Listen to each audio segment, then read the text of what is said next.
বয়স যত বাড়ে আমরা তত নীরবতার প্রেমে পড়ি। হই হট্টগোলের থেকে দূরে গিয়ে একটা গোপন জীবনযাপন করতে ভালোবাসতে শিখি। শতাধিক লোক দেখানো বন্ধুর প্রাচুর্য ছেড়ে দুটো আসল বন্ধুর সাথে সুখ দুঃখের গল্প করতে শিখি। দেখুনদারি সম্পর্কের ঊর্ধ্বে গিয়ে খুব গোপনে কারো কাঁধে মাথা রেখে সূর্যাস্ত দেখতে শিখি।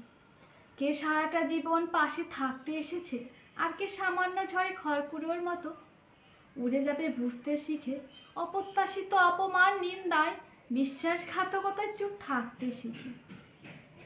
কার কথা ভেবে চোখে জল ফেলা উচিত আর কার কথায় একফালি হাসি হেসে এড়িয়ে যাওয়া উচিত বুঝতে শিখি।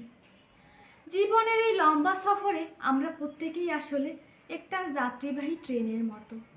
বয়স বাড়ার সাথে সাথে আমরা বুঝতে শিখি কোন স্টেশনে থামতে হবে আর কোন স্টেশন আসার আগে আমাদের গতিবেগ বাড়িয়ে দিতে হবে।